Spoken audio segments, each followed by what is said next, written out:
Hello everyone. अपने UPSC के paper में देखो यार, करंट अफेयर्स का वेटेज तो रहता है। लगभग 10-12 क्वेश्चंस तो करंट अफेयर्स के होते ही होते हैं, या फिर डायरेक्ट फॉर्म में रहते हैं या इनडायरेक्ट फॉर्म में। वो डिपेंड करता है कि भाई किस तरीके से वो उस क्वेश्चन को उठाया गया है। ठीक है, अपन आज से स्टार्ट करेंगे। कम से कम पिछले 5 सालों के करंट अफेयर्स के क्वेश्चंस देखते हैं। उनसे अपन को ये आइडिया लगेगा कि किस तरीके से क्वेश्चन की फ्रेमिंग होती है।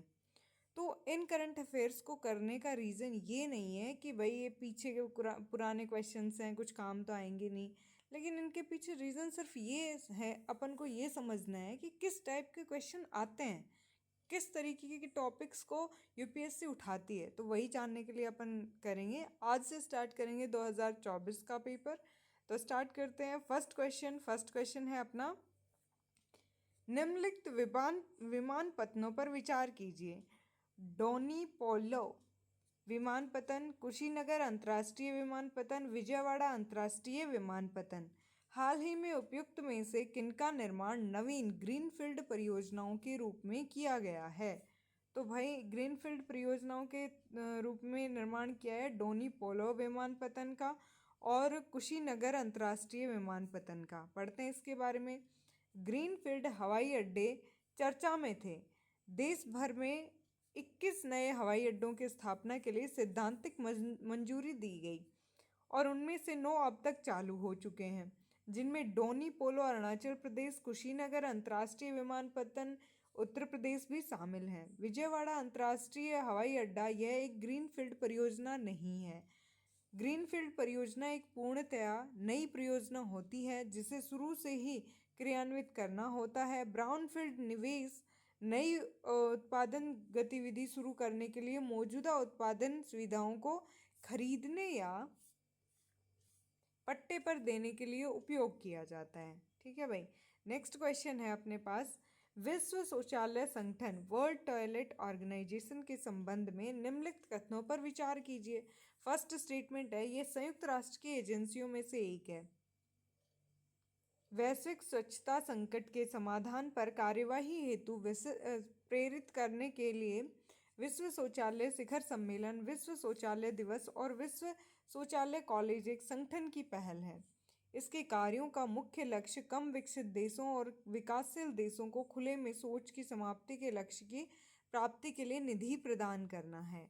तो भाई इसमें से ओनली सेकंड स्टेटमेंट सही है, वो है अपना विश्व शौचालय संगठन एक वैश्विक गैर लाभकारी संगठन है जो दुनिया भर में शौचालय और स्वच्छता की स्थिति में सुधार के लिए प्रतिबद्ध है। विश्व शौचालय संगठन वर्ल्ड टॉयलेट ऑर्गेनाइजेशन ने 2001 में विश्व शौचालय दिवस, विश्व शौचालय शिखर सम्मेलन की स्थापना की। इसके बाद 2005 में विश्व शौचालय कॉलेज की स्थापना की। अपनी विभिन्न पहलों के माध्यम से विश्व शौचालय संगठन वर्ल्ड टॉयलेट ऑर्गेनाइजेशन शौचालय संघों, सरकारों, शैक्षणिक संस्थानों, फाउंडेशन, संयुक्त राष्ट्र एजेंसियां और कॉरपोरेट हितधारकों को ज्ञान का आदान प्रदान करने और स्वच्छता और सार्वजनिक स्वास्थ्य नीतियों को बढ़ावा देने के प्रयास में मीडिया और कॉरपोरेट समर्थन प्राप्त करने के लिए एक अंतर्राष्ट्रीय मंच प्रदान करता है।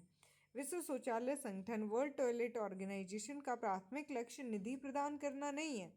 इसके बजाय यह स्वच्छता समाधानों की मांग को बढ़ाने और सभी के लिए स्थायी स्वच्छता प्राप्त करने के लिए शिक्षा और स्थानीय बाजार के अवसरों के निर्माण पर ध्यान केंद्रित करता है। ठीक है भाई।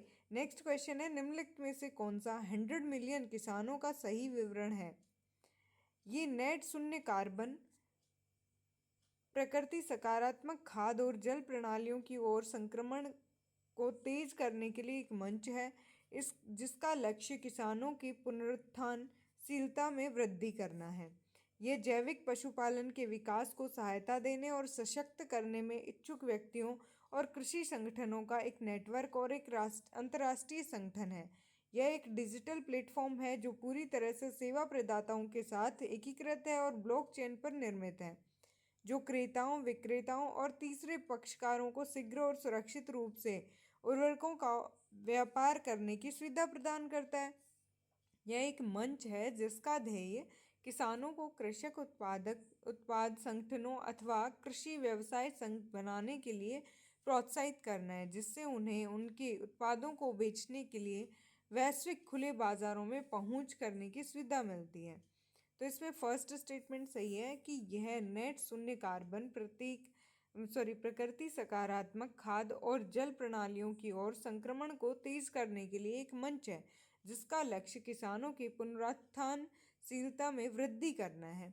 100 मिलियन फार्मर्स पहल एक बहुहितधारक मंच है, जिसका उद्देश्य 2030 तक नेट शून्य कार्बन प्रकृति सकारात्मक खाद्य प्रणालियों में परिवर्तन करना है। वैश्विक आर्थिक मंच WEF की पहल है यह निम्नलिखित पर ध्यान केंद्रित करता है। फर्स्ट है वैश्विक जलवायु और प्रकृति एजेंडे में खाद्य और किसानों को केंद्रीय स्तंभों के रूप में स्थापित करना। जलवायु और प्रकृति के अनुकूल कृषि पद्धतियों का विस्तार करना। खाद्य अर्थव्यवस्था में जलवायु, प्रकृति और लचीलेपन को प्राथमिकता देने के लिए किसानों को प्रोत्साहित करना और उपभोक्ताओं को सशक्त बनाना। स्थानीय कृषि पद्धतियों को बदलने के लिए क्षेत्रीय और राष्ट्रीय परियोजनाओं का विकास करना। परिवर्तनकारी वित्त, डेटा, नवाचार और नीति परिवर्तन को अनलॉक करके 100 मिलियन किसानों और 1 अरब उपभोक्ताओं के सिस्टम टिपिंग पॉइंट तक पहुंच बनाने के लिए। ठीक है भाई। नेक्स्ट क्वेश्चन है निम्नलिखित पर विचार कीजिए। बैटरी भंडारण, बायोमास जनरेटर, ईंधन सेल, रूफटॉप, सौर प्रकाश वोल्टिक यूनिट उपयुक्त में से कितने वितरित ऊर्जा संसाधन माने जाते हैं? तो ये सारे के सारे वितरित ऊर्जा संसाधन हैं, पढ़ते हैं इसके बारे में। वितरित ऊर्जा संसाधन DER विभिन्न प्रकार की छोटी मॉड्यूलर बिजली उत्पादन प्रौद्योगिकियों को संदर्भित करते हैं, जो किसी बड़े केंद्रीय बिजली संयंत्र के बजाय बिजली के उपयोग के स्थान जैसे घर या व्यवसाय के निकट स्थित होते हैं। ये संसाधन आमतौर पर स्थानीय वितरण ग्रिड से जुड़े होते हैं और बिजली, तापीय ऊर्जा और यांत्रिक ऊर्जा प्रदान कर सकते हैं। मीटर में उपभोक्ता पक्ष की ओर स्थापित होते हैं। DER में नवीकरणीय ऊर्जा स्रोत, ऊर्जा भंडारण प्रणालियां, मांग प्रतिक्रिया प्रौद्योगिकियां और अन्य ऊर्जा कुशल उपकरण शामिल हो सकते हैं। वितरित नवीकरणीय ऊर्जा पारंपरिक विद्युत ग्रिड से जुड़े बिना ऑफ ग्रिड विद्युत आपूर्ति किसी विशिष्ट क्षेत्र में सौर और पवन ऊर्जा जैसे स्वच्छ स्रोतों से विद्युत उत्पादन से है। उदाहरण इसमें शामिल है रूफटॉप सौर फोटोवोल्टिक इकाइयाँ, पवन ऊर्जा उत्पादन इकाइयाँ, बैटरी भंडारण, इलेक्ट्रिक वाहनों में लगी बैटरियों का उपयोग बिजली को ग्रिड में वापस भेजने के लिए किया जाता है। ठीक है भाई। बायोमास जनरेटर जो अपशिष्ट गैस और औद्योगिक और कृषि उत्पादों में संचालित होते हैं। खुले और बंद चक्र गैस टरबाइन, प्रत्यागामी ईंधन, डीजल और तेल, हाइड्रो और मिनी हाइड्रो योजनाएं, ईंधन तेल। DER भारत की G20 अध्यक्षता के अंतर्गत ऊर्जा संक्रमण कार्य समूह की बैठक के भाग के रूप में सतत विकास लक्ष्य G7 के तहत चर्चा में था। ठीक है भाई। नेक्स्ट क्वेश्चन है निम्नलिखित में से किन में हाइड्रोजेलों का प्रयोग होता है? फर्स्ट है भाई रोगियों के नियंत्रित औषधि डिलीवरी में, चल वातानुकूलित प्रणाली में, औद्योगिक स्नेह का विरचन करने में। तो ये सब के सब तीनों में ही प्राप्त होता है। हाइड्रोजेल यह जल घुलनशील पॉलीमरों को क्रॉस लिंक करके संश्लेषित हाइड्रोफोबिक पॉलीमरों से बना एक त्रिआयामी 3D नेटवर्क है। हाइड्रोजेल अपनी पूर्ण मूल संरचना को नुकसान पहुंचाए बिना अपने नेटवर्क में बड़ी मात्रा में पानी को बनाए रखते हैं। यह एक स्मार्ट पदार्थ है जो अपने वातावरण जैसे स्थानीय तापमान, pH, नमक, पानी की सांद्रता के अनुसार अपनी संरचना बदल सकता है। इसके उपयोग भाई टिकाऊ हाइड्रोजेल अद्वितीय अंतर संबंधित बहुलक नेटवर्क से युक्त है, जो प्रदूषकों को बांध सकता है और उन्हें UV प्रकाश विकिरण का उपयोग करके विघटित कर सकता है। अपशिष्ट जल उपचार के लिए डिज़ाइन किया गया हाइड्रोजेल पानी से विषैले धातु आयनों और रंगों को हटा सकता है, जिससे पानी साफ हो जाता है। चूँकि पानी की अम्लता को समायोजित करके कई बार फिर से इस्तेमाल किया जा सकता है। स्वच्छता उत्पाद इनका उपयोग hair gel, toothpaste, diaper, sanitary pad में किया जाता है। स्मार्ट घाव ड्रेसिंग उन्नत घाव देखभाल के लिए सेंसर और इलेक्ट्रॉनिक युक्त एवं औषधि वितरण, माइक्रोफ्लूइड्स, दवा वितरण प्रणालियों और तरल नमूना परीक्षण में और औषधि स्नेहकों का विरचन करने में। एयर कंडीशनिंग सिस्टम, हाइड्रोजेल का उपयोग निष्क्रिय शीतलन प्रणालियों में नमी को अवशोषित करने और वाष्पीकरण के माध्यम से इसे मुक्त करने के लिए किया जाता है, जिससे ऊर्जा की खपत कम होती है और शीतलन दक्षता बढ़ती है।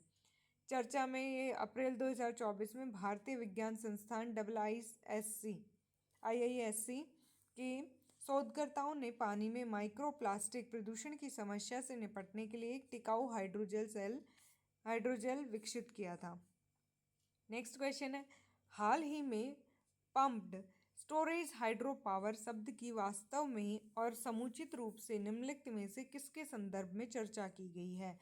तो भाई इसमें चर्चा की गई है दीर्घावधि ऊर्जा भंडारण की, ना कि सीढ़ीदार खेतों की सिंचाई या अनाज फसलों की उत्थान सिंचाई या वर्षा जल संचयन प्रणाली के बारे में। ऐसा इसमें कुछ नहीं किया गया है। ठीक है भाई, पढ़ते हैं इसके बारे में। PSH एक प्रकार का जल विद्युत ऊर्जा भंडारण है। PSH मूलतः एक सरल प्रणाली है जिसमें अलग अलग ऊंचाइयों पर दो जलाशय होते हैं। जब अतिरिक्त बिजली उपलब्ध होती है, जैसे कि ऑफ पीक घंटों के दौरान या सौर और पवन जैसे नवीकरणीय स्रोतों से, इसका उपयोग निचले जलाशय से ऊपरी जलाशय तक पानी पंप करने के लिए किया जाता है। जब बिजली की मांग होती है तो पानी को ऊपरी जलाशय से वापस निचले जलाशय में छोड़ा जाता है तथा बिजली उत्पन्न करने वाले टरबाइनों से होकर गुजरता है। इस प्रणाली को बिजली की भी आवश्यकता होती है क्योंकि यह पानी को ऊपरी जलाशय में वापस पंप करती है, पुनर्भरण का काम करती है। PSH संयंत्र पारंपरिक जल विद्युत संयंत्रों की तरह कार्य करते हैं। सिवाय इसके PSH में एक ही पानी को बार बार उपयोग करने की क्षमता होती है। यह प्रौद्योगिकी कम मांग के समय अधिशेष ऊर्जा को अवशोषित कर लेती है और मांग अधिक होने पर इसे मुक्त कर देती है। बैटरी स्टोरेज की तुलना में PSH को अधिक लागत और प्रभावी कुशल माना जाता है। चर्चा डाउन टू अर्थ में आया था भाई, ये सितंबर 2023 में बजट से रिलेट करता हुआ। ठीक है भाई, नेक्स्ट क्वेश्चन है, मेम्ब्रेन बायोरिएक्टरों की चर्चा प्राय किस संदर्भ में की जाती है? तो फिर सहायता प्राप्त प्रजनन प्रौद्योगिकियों में, औषधि डिलीवरी नैनो प्रौद्योगिकियों में, टीका या वैक्सीन उत्पादन प्रौद्योगिकियों में, अपशिष्ट जल शोधन प्रौद्योगिकियों में। यार मेम्ब्रेन झिल्ली तो अपशिष्ट जल शोधन वाला ही हो सकता है। MBR का उपयोग अपशिष्ट जल उपचार अनुप्रयोगों के लिए किया जाता है। ये प्रणालियाँ जैविक उपचार सूक्ष्मजीवों का उपयोग करके झिल्ली निस्यंदन के साथ जोड़ती हैं ताकि अपशिष्ट जल में प्रदूषकों को कुशलतापूर्वक हटाया जा सके। झिल्ली अवरोधों के रूप में कार्य करती है जिससे निलंबित ठोस और सूक्ष्म जीव को बनाए रखते हुए स्वच्छ पानी को गुजरने दिया जाता है। भारत उन्नत सीवेज अपशिष्ट जल उपचार तकनीक अपना रहा है, अतः यह मेम्ब्रेन बायोरिएक्टर चर्चा में थे। अन्य सीवेज अपशिष्ट जल उपचार तकनीक moving bed biofilm reactor MBBR और अनुक्रमण batch reactor SBR। Next question है, निम्नलिखित सामग्रियों पर विचार कीजिए। कृषि अपशिष्ट, मक्का के दाने, अपशिष्ट जल शोधन अवपंक, कास्ट मिल अपशिष्ट। उपर्युक्त में से किसका उपयोग संधारणीय विमानन ईंधन के उत्पादन के लिए फीड स्टॉक के रूप में किया जाता है? तो भाई इनमें से चारों के चारों का ही प्रयोग किया जाता है।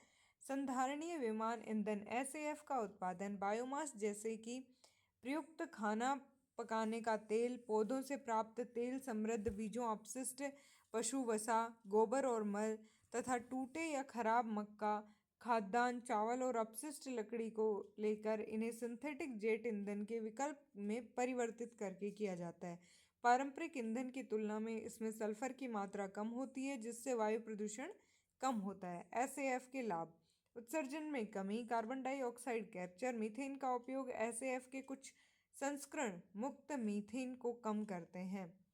अपशिष्ट पुनर्चक्रण चर्चा में क्यों था भाई? दक्षिण कोरिया में 41वीं ICAO अंतर्राष्ट्रीय नागरिक विमानन संगठन सभा ने UNFCCC पेरिस समझौते के समर्थन में 2050 तक शुद्ध शून्य कार्बन उत्सर्जन के अंतर्राष्ट्रीय विमानन के लिए दीर्घकालिक वैश्विक आकांक्षात्मक लक्ष्य LTAG को अपनाया था। भारत ने सतत विमानन ईंधन SAF के लिए वैश्विक अनिवार्यताओं के संबंध में अपनी आपत्तियां व्यक्त की हैं, जिसमें वर्ष 2050 का लक्ष्य निर्धारित किया गया है और कहा गया है कि यह बहुत जल्दी है।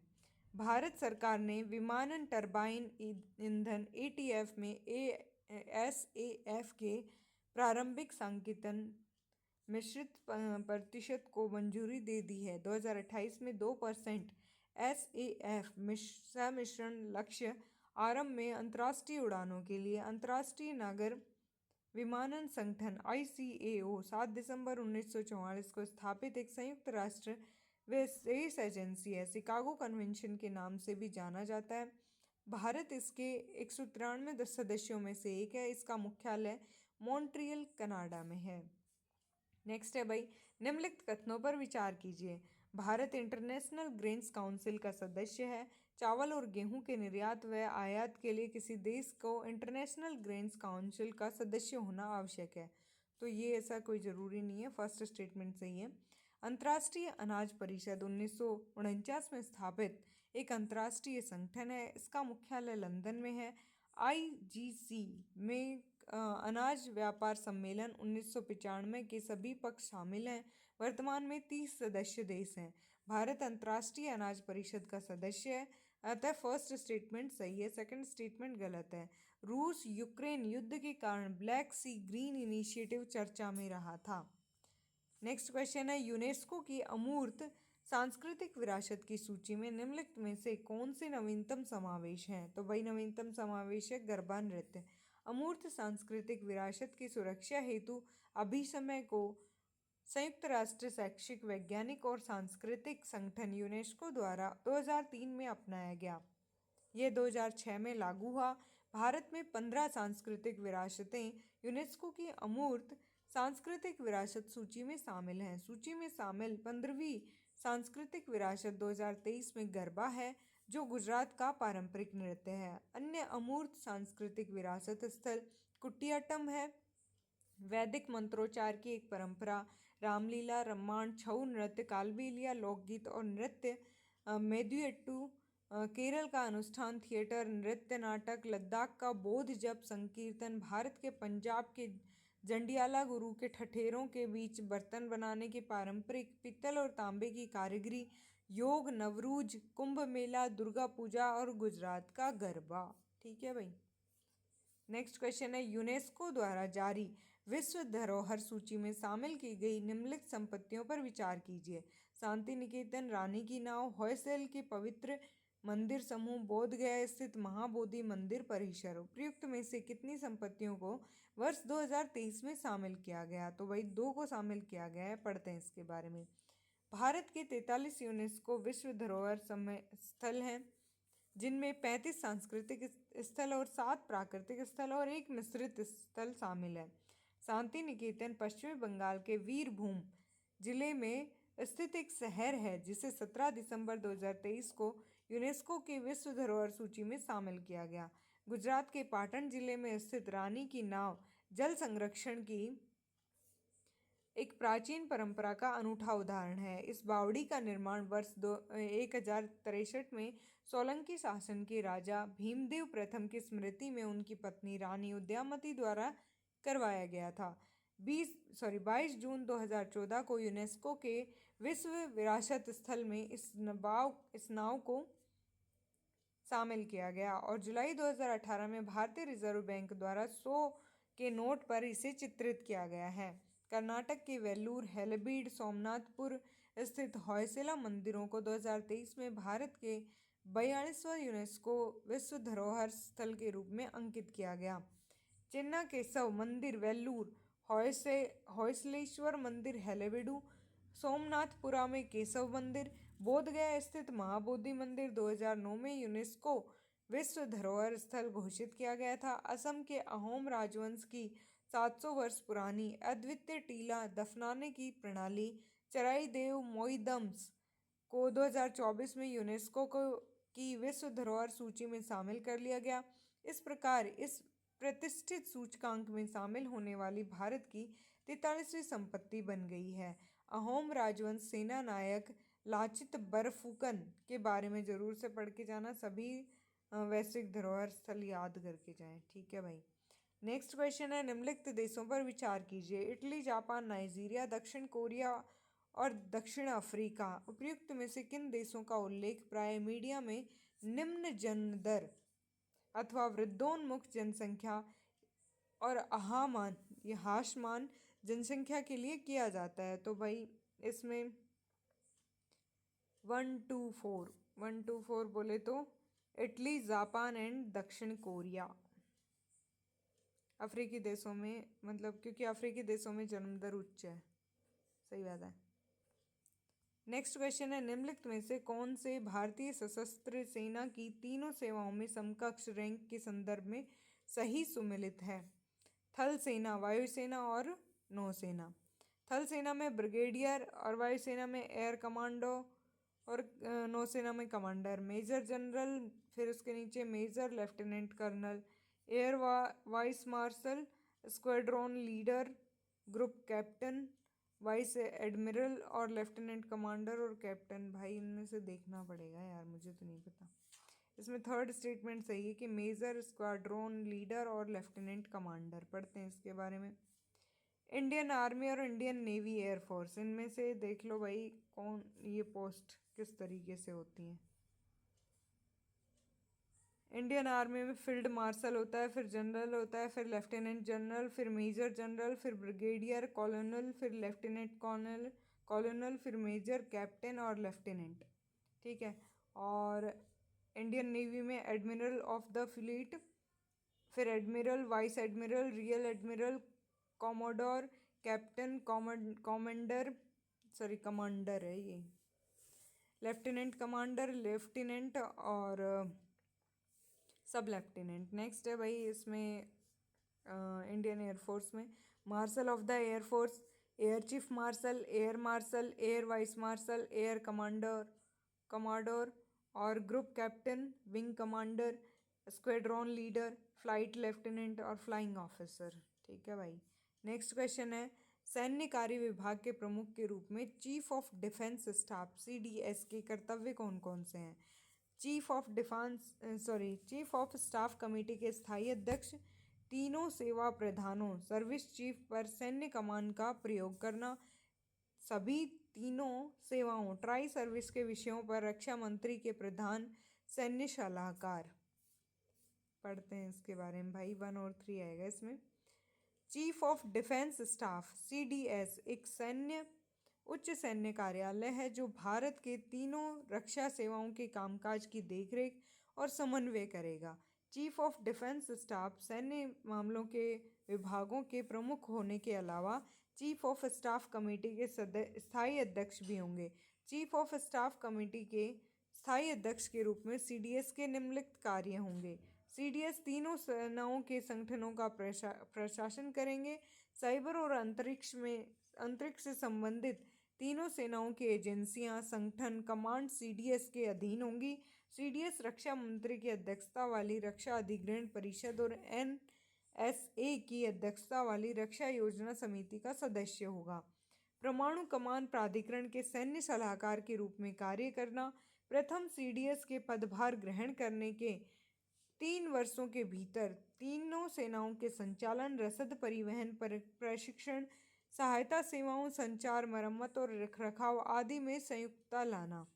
नेक्स्ट है, एकीकृत क्षमता विकास योजना ICDP के अनुवृत्ति के रूप में पंचवर्षीय रक्षा पूंजी अधिग्रहण योजना DCAP और 2 वर्षीय वार्षिक अधिग्रहण योजना AAP को क्रियान्वित करना। अनुमानित बजट के आधार पर पूंजी अधिग्रहण प्रस्तावों को अंतर सेवा प्राथमिकता प्रदान करना। तीनों सेवाओं के कामकाज में सुधार लाना जिसका उद्देश्य व्यर्थ व्यय को कम करके सशस्त्र बलों की लड़ाकू क्षमताओं को बढ़ाना है। वे तीनों सेनाओं के सभी मामलों पर रक्षा मंत्री के प्रधान सैन्य सलाहकार के रूप में कार्य करेंगे। सेकंड स्टेटमेंट गलत है क्योंकि CDS किसी भी सैन्य कमान का प्रयोग नहीं करेगा जिनमें तीनों सेना प्रमुख शामिल हैं, ताकि वह राजनीतिक नेतृत्व को निष्पक्ष सलाह दे सके। नेक्स्ट क्वेश्चन है, मूलभूत आवश्यकताओं को पूरा करने सहित दूरस्थ क्षेत्रों में स्थानीय जन समुदायों के उत्थान के लिए सेना द्वारा संचालित अभियान ऑपरेशन को क्या कहा जाता है? तो उसे भाई कहा जाता है ऑपरेशन सद्भावना। ऑपरेशन सद्भावना भारतीय सेना द्वारा शुरू की गई एक दीर्घकालिक पहल है जिसका उद्देश्य दूर दराज या सीमावर्ती क्षेत्र, खासकर जम्मू कश्मीर और पूर्वोत्तर में रहने वाले लोगों के सामाजिक आर्थिक विकास पर केंद्रित है। इस ऑपरेशन का उद्देश्य बुनियादी जरूरतों को पूरा करना, बुनियादी ढांचों में सुधार करना और शैक्षणिक स्वास्थ्य सुविधाएं प्रदान करना। ऑपरेशन संकल्प भारतीय नौसेना द्वारा अरब सागर और हिंद महासागर क्षेत्र (IOR) में चलाया जाने वाला समुद्री सुरक्षा अभियान है। ऑपरेशन मैत्री नेपाल में अप्रैल 2015 में आए भूकंप के बाद भारत सरकार और भारतीय सशस्त्र बलों द्वारा चलाया गया। वर्ष 2018 में भारतीय नौसेना ने बाढ़ प्रभावित क्षेत्र केरल में प्रमुख बचाव और राहत अभियान ऑपरेशन मदद शुरू किया था। ऑपरेशन दोस्त 2023 में तुर्की और सीरिया के भूकंप। ऑपरेशन गंगा 2022 रूस यूक्रेन युद्ध के समय अपने नागरिकों, ज़्यादातर छात्रों को यूक्रेन से निकालने के लिए वंदे भारत 2020 कोविड-19 महामारी में विदेशों में फंसे भारतीय नागरिकों को वापस लाने के लिए। ऑपरेशन राहत 2015 यमनी सरकार और हौथी विद्रोह के बीच संघर्ष हुआ। भारत ने यमन से लगभग 5600 लोगों को निकाला। ऑपरेशन कावेरी 2023 में भारतीय सशस्त्र बलों द्वारा सूडान से भारतीय नागरिकों और विदेशी नागरिकों को निकालने के लिए चलाया गया एक अभियान था। और ऑपरेशन अजय 2023 में भारतीयों की इजराइल हमास संघर्ष से वापसी के लिए चलाया गया था। ऑपरेशन देवी शक्ति 2023 में तालिबान द्वारा काबुल पर तेजी से कब्जा करने के लिए जाने के बाद वहां से अपने नागरिकों और अफगान साझेदारों को निकालने के लिए भारत का जटिल मिशन था। और अभी फिलहाल कौन सा मतलब चर्चा में है, न्यूज़ में है? ऑपरेशन ब्रह्मा, जो म्यांमार में भूकंप पीड़ितों की हेल्प के लिए था ना। नेक्स्ट है क्वेश्चन, विश्व में किन्हीं दो देशों के मध्य सबसे लंबी सीमा निम्नलिखित में से किन के मध्य है? कनाडा और संयुक्त राज्य अमेरिका, इन्हीं के बीच में। और चिली अर्जेंटीना नहीं भाई। चीन, भारत, कजाकिस्तान, रशियन फेडरेशन नहीं। कनाडा और संयुक्त राज्य अमेरिका के बीच में है, जो कितनी है भाई? 8,893 किलोमीटर लंबी है, जो सबसे लंबी अंतर्राष्ट्रीय भूमि सीमा साझा करते हैं। सीमा दो भागों में विभाजित है। महाद्वीपीय संयुक्त राज्य अमेरिका द्वारा कनाडा के साथ साझा की गई सीमा, अलास्का राज्य द्वारा उत्तरी कनाडा के साथ साझा की गई सीमा। ये देख लो भाई, ये इनके देशों की सीमाएं हैं। चलो कोई नहीं। नेक्स्ट क्वेश्चन है, नारी शक्ति वंदन अधिनियम के संबंध में निम्नलिखित कथनों पर विचार कीजिए। तो भाई ये उपबंध 18वीं लोकसभा से प्रभावी होंगे? नहीं भाई। अधिनियम बनाने के बाद यह 15 वर्षों के लिए प्रवर्तन में रहेगा, ये बात सही है। इसमें अनुसूचित जातियों के लिए आरक्षित कोटे के भीतर अनुसूचित जातियों की महिलाओं के लिए स्थानों के आरक्षण का उपबंध है, ये बात बिल्कुल सही है। पढ़ते हैं इसके बारे में। सितंबर 2023 में संसद द्वारा नारी शक्ति वंदन अधिनियम नामक महिला आरक्षण विधेयक 106 संवैधानिक संशोधन पारित किया गया। विधेयक की मुख्य विशेषताएं क्या थी? महिलाओं के लिए आरक्षण। विधेयक में लोकसभा, राज्य विधानसभाओं और राष्ट्रीय राजधानी क्षेत्र दिल्ली की विधानसभा में महिलाओं के लिए लगभग 1/3 सीटें आरक्षित की गई। यह लोकसभा और राज्य विधानसभाओं में अनुसूचित जातियों और अनुसूचित जनजातियों के लिए आरक्षित सीटों पर भी लागू होगा। द थर्ड स्टेटमेंट सही है। आरक्षण की शुरुआत इस विधेयक के लागू होने के बाद की गई। जनगणना के प्रकाशित होने के बाद आरक्षण प्रभावी होगा। जनगणना के आधार पर महिलाओं के लिए सीटें आरक्षित करने के लिए परिसीमन किया जाएगा। आरक्षण 15 साल की अवधि के लिए दिया जाएगा। हालांकि यह संसद द्वारा बनाए गए कानून द्वारा निर्धारित तिथि तक जारी होगा। द सेकंड स्टेटमेंट सही है। सीटों का चक्रानुक्रम। महिलाओं के लिए आरक्षित सीटों का चक्रानुक्रम प्रत्येक परिसीमन के बाद होगा, जैसा कि संसद द्वारा बनाए गए कानून द्वारा निर्धारित किया जाएगा। फर्स्ट स्टेटमेंट गलत है, क्योंकि 18वीं लोकसभा चुनावों के पश्चात जनगणना और परिसीमन किया जाएगा तथा उसके बाद ही अधिनियम को लागू किया जाएगा। नेक्स्ट क्वेश्चन है, अभ्यास मित्र शक्ति 2023 के संबंध में निम्नलिखित पर कौन सा कथन सही हैं। ये भारत और बांग्लादेश के मध्य संयुक्त सेना अभ्यास था। नहीं भाई, ये श्रीलंका के साथ था ना। इसका प्रारंभ ओंद पुणे में हुआ। ये बात सही है। आतंकवाद विरोधी अभियान के दौरान संयुक्त प्रक्रिया इस अभियान का एक लक्ष्य था। ये बात भी सही है। भारतीय वायुसेना इस अभ्यास का एक हिस्सा थी। ये बात भी बिल्कुल सही है। पढ़ते हैं इसके बारे में। मित्र शक्ति सैन्य अभ्यास भारत और श्रीलंका की सेनाओं के बीच एक द्विपक्षीय संयुक्त सैन्य अभ्यास है। संयुक्त सैन्य अभ्यास का 9वां संस्करण अभ्यास मित्र शक्ति 2023 पुणे के ओंद में शुरू हुआ। इसका उद्देश्य भारतीय और श्रीलंकाई सेनाओं के बीच सहयोग को बढ़ावा देना, परिचालन तत्परता को बढ़ाना है। 120 कर्मियों वाले भारतीय दल का प्रतिनिधित्व मुख्य रूप से मराठा लाइट इन्फेंट्री रेजिमेंट के सैनिक कर रहे हैं। भारतीय वायुसेना के 15 कर्मी और श्रीलंकाई वायुसेना के 5 कर्मी भी अभ्यास में लग रहे हैं। इस अभ्यास का उद्देश्य संयुक्त राष्ट्र चार्टर अध्याय 7 के तहत उप पारंपरिक संचालन का संयुक्त रूप से अभ्यास करना है। अभ्यास के दायरे में आतंकवादी विरोधी अभियानों के दौरान संयुक्त प्रक्रियाओं का समन्वय करना शामिल है। आप सभी महत्वपूर्ण सैन्य अभ्यासों को भाई पढ़ के जाना। ठीक है भाई, पढ़ के जाएंगे सर। नेक्स्ट क्वेश्चन है, निम्नलिखित में से कौन द इंडिया वे और वाई भारत मैटर्स पुस्तकों के लेखक हैं? तो भाई इनको लिखने वाले थे सुब्रमण्यम जयशंकर जी। पढ़ते हैं इनके बारे में। द इंडियन वे 2020 में प्रकाशित भारत की विदेश नीति और अप्रत्याशित दुनिया की जटिलताओं में से निपटने के लिए इसके रणनीतिक दृष्टिकोण की एक व्यापक परीक्षा है। वाई भारत मैटर्स 2024 में प्रकाशित पुस्तक है। दोनों पुस्तक सुब्रमण्यम जयशंकर द्वारा लिखित हैं। चर्चा में क्यों भाई? क्योंकि मार्च 2024 में द हिंदू में लेख आया था। यूपीएससी पुस्तकों से कम ही क्वेश्चन पूछती है, लेकिन अगले 1-2 साल हो सकता है कि इससे इम्पोर्टेंट पुस्तकों के बारे में पूछें। नेक्स्ट क्वेश्चन है, निम्नलिखित युग्मों पर विचार कीजिए। अर्जेंटीना समाचार में क्यों है? सबसे खराब आर्थिक संकट के कारण। नेक्स्ट है भाई, सूडान देश की नियमित सेना और अर्धसैनिक बलों के मध्य युद्ध के कारण। तुर्की नाटो की अपनी अध्यक्षता निरस्त कर दी। तो भाई किस वजह से? 2 सही हैं। क्यों, कौन कौन से सही हैं देखते हैं अपन। अर्जेंटीना हाल के इतिहास में अपने सबसे खराब आर्थिक संकटों में से एक का सामना कर रहे हैं, जिसमें मुद्रास्फीति, मंदी, मुद्रा अवमूल्यन, ऋण आदि जैसे कई प्रमुख मुद्दे शामिल हैं। अर्जेंटीना की वार्षिक मुद्रास्फीति दर दिसंबर 2023 में 11% से अधिक हो गई, जो चर्चा में थी। सूडान में नियमित सेना और रैपिड सपोर्ट फोर्स RSF नामक अर्धसैनिक बल के मध्य युद्ध छिड़ा हुआ है। सूडान में सेना और प्रतिद्वंदी अर्धसैनिक बल के बीच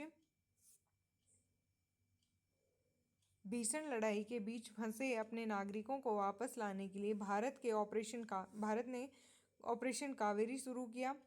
यह भी चर्चा में रहा। दारफुर, दक्षिण कॉर्डोफान और ब्लू नाइल जैसे क्षेत्र चर्चा में रहे। नाटो अथवा उत्तर अटलांटिक संधि संगठन एक राजनीतिक और सैन्य गठबंधन है। नाटो के यूरोप और उत्तरी अमेरिका में 32 सदस्य हैं, जिनमें UK, USA, Canada, France, Germany, Italy, Spain, तुर्की आदि शामिल हैं। इनका गठन वर्ष 1949 में सदस्यों के बीच पारंपरिक रक्षा और सामूहिक सुरक्षा को बढ़ावा देने के उद्देश्य से किया गया था। नेक्स्ट क्वेश्चन देखते हैं। निम्नलिखित कथनों पर विचार कीजिए। फर्स्ट है, सुमेड पाइपलाइन यूरोप को जाने वाले फारस की खाड़ी के तेल और प्राकृतिक गैस नौभार शिपमेंट के लिए एक रणनीतिक मार्ग है। सुमेड पाइपलाइन लाल सागर को भूमध्य सागर से जोड़ती है। तो भाई इसमें स्टेटमेंट दोनों के दोनों सही हैं और उसकी व्याख्या भी करता है। पढ़ते हैं इसके बारे में। 200 मील लंबी सुमेड पाइपलाइन मिस्र के माध्यम से लाल सागर के भूमध्य सागर तक कच्चे तेल का परिवहन करती है। यदि जहाज स्वेज नहर से होकर नहीं जाते हैं तो लाल सागर से भूमध्य सागर तक कच्चे तेल के परिवहन के लिए सुमेड पाइपलाइन एकमात्र वैकल्पिक मार्ग है। सुमेड पाइपलाइन फारस की खाड़ी से कच्चे तेल, पेट्रोलियम उत्पादों और तरलीकृत प्राकृतिक गैस LNG को यूरोप और उत्तरी अमेरिका तक पहुंचाने के लिए रणनीतिक मार्ग है। मिस्र में स्थित स्वेज नहर लाल सागर को भूमध्य सागर से जोड़ती है और यह एक महत्वपूर्ण चौक पॉइंट है क्योंकि इसके माध्यम से बड़ी मात्रा में ऊर्जा वस्तुओं का परिवहन होता है। यह फारस की खाड़ी क्षेत्र से भूमध्य सागर तक तेल परिवहन के लिए स्वेज नहर का विकल्प प्रदान करती है। लाल सागर से भूमध्य सागर तक तेल पाइपलाइन की परियोजना जून 1967 में 6 दिवसीय युद्ध के बाद स्वेज नहर के लंबे समय तक बंद रहने के बाद शुरू हुई। चर्चा में रहने का कारण यमन के ईरान समर्थित हुथी नवंबर 2023 से लाल सागर में जहाज़ों को निशाना बना रहे हैं। इससे पूर्व मार्च 2021 को स्वेज नहर में फंसे मालवाहक जहाज MV एवर गिवन के कारण भी चर्चा में रहा था। ठीक है भाई, नेक्स्ट क्वेश्चन देखते हैं। निम्नलिखित कथनों पर विचार कीजिए। फर्स्ट स्टेटमेंट है साहेल क्षेत्र में अस्थिरता और बिगड़ती सुरक्षा स्थिति विद्यमान है। कथन सेकंड, हाल ही में साहेल क्षेत्र के कई देशों में सैन्य कब्जा तख्तापलट हुआ है। क्या भाई, दोनों के दोनों स्टेटमेंट सही हैं और व्याख्या भी करता है। साहेल अटलांटिक महासागर से लाल सागर तक फैला हुआ है। उत्तर में सहारा रेगिस्तान और दक्षिण में सवाना इसे घेरे हुए है। साहेल क्षेत्र में 12 देश शामिल हैं।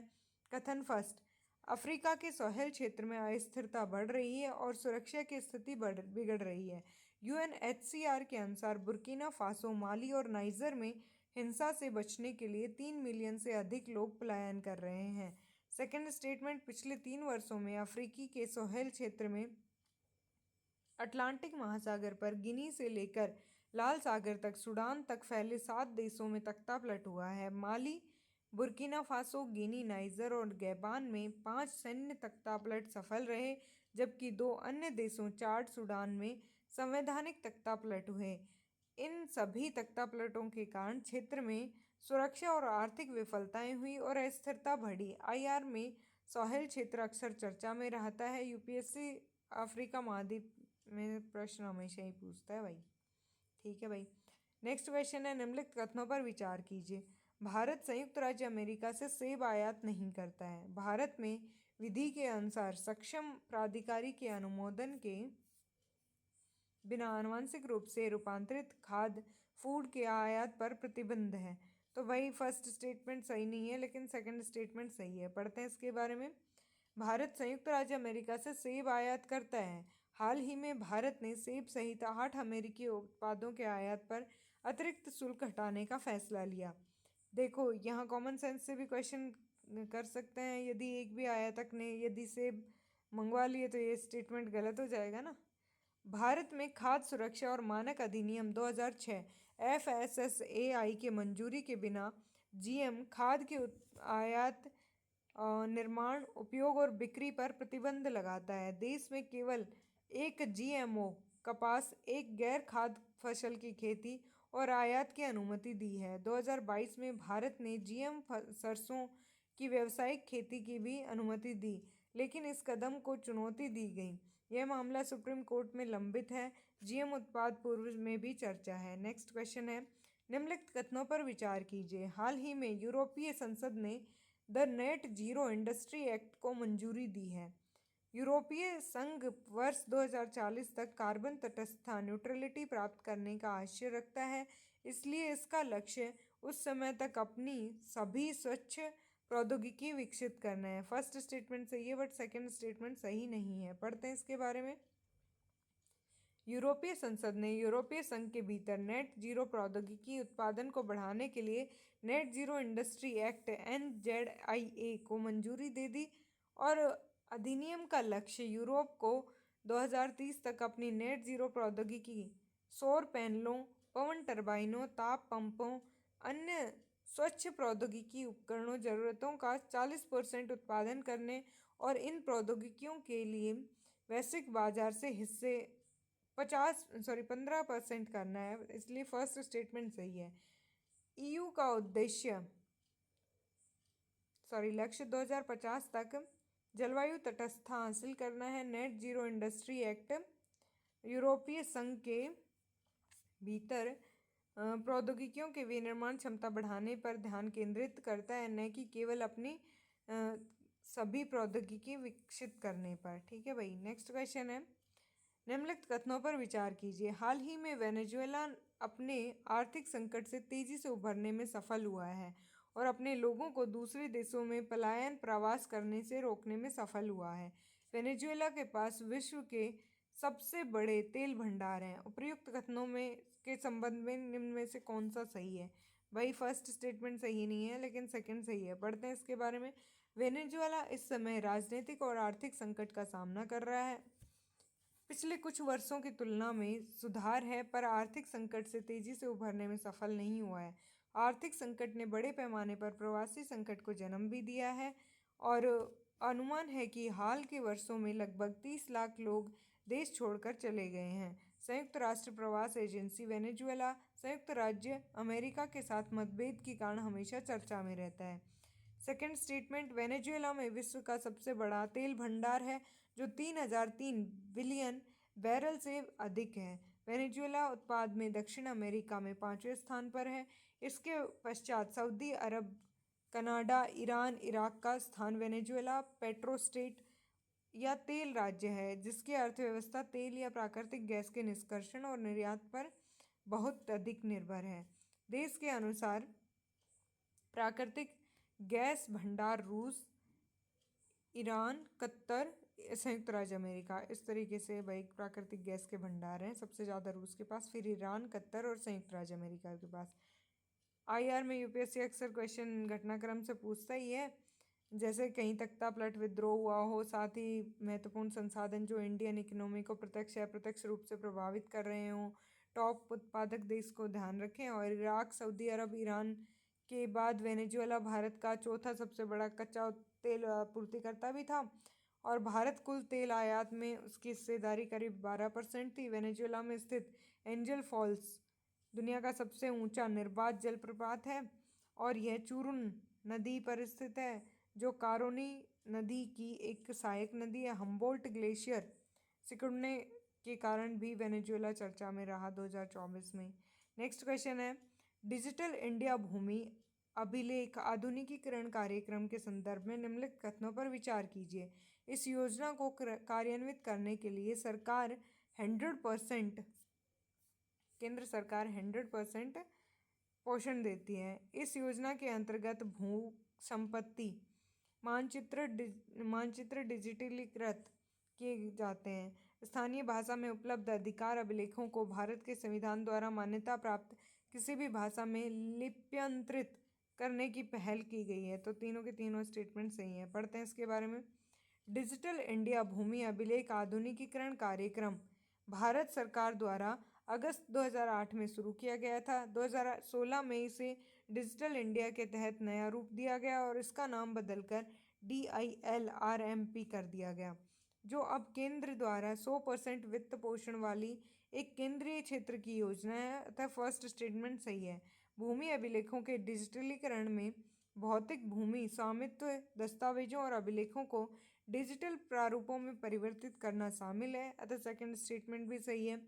भूमि अभिलेखों में भाषाई बाधाओं को तोड़ने के लिए संविधान की अनुसूची 8 के अंतर्गत किसी भी भाषा में भूमि अभिलेखों का लिप्यंतरण करना संभव है। तो थर्ड स्टेटमेंट भी सही है। प्रत्येक भूमि पार्सल प्लॉट को एक विशिष्ट पहचान संख्या ULPIN दी जाती है। स्वामित्व योजना DILRMP चर्चा में थे। नोट यूपीएससी योजना में सवाल क्वेश्चन पूछता ही रहता है और महत्वपूर्ण योजना विभागवार तैयार रखें भाई। ठीक है। नेक्स्ट क्वेश्चन है, प्रधानमंत्री सुरक्षित मातृत्व अभियान के संदर्भ में निम्नलिखित कथनों पर विचार कीजिए। यह योजना किसी भी सरकारी स्वास्थ्य सुविधा केंद्र में गर्भावस्था की दूसरी और तीसरी तिमाही में महिलाओं को प्रसव पूर्व चिकित्सा देखभाल सेवाओं के लिए न्यूनतम पैकेज और प्रसवोत्तर 6 महीनों की स्वास्थ्य चिकित्सा देखभाल सेवा की गारंटी प्रदान करती है। इस योजना के अंतर्गत कुछ विशेषताओं वाले निजी क्षेत्र के स्वास्थ्य देखभाल सेवा प्रदाता स्वच्छता से नज़दीक की सरकारी स्वास्थ्य सेवाएं केंद्रों में सेवाएं प्रदान कर सकते हैं। तो सेकंड स्टेटमेंट सही है इसमें। प्रधानमंत्री सुरक्षित मातृत्व अभियान भारत सरकार की एक पहल है जिसे 2016 में शुरू किया गया था।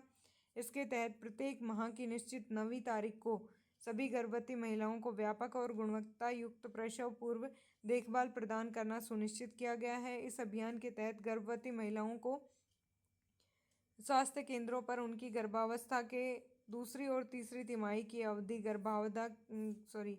गर्भावस्था के 4 महीने के बाद के दौरान प्रसव पूर्व देखभाल सेवाओं का न्यूनतम पैकेज प्रदान किया जाएगा।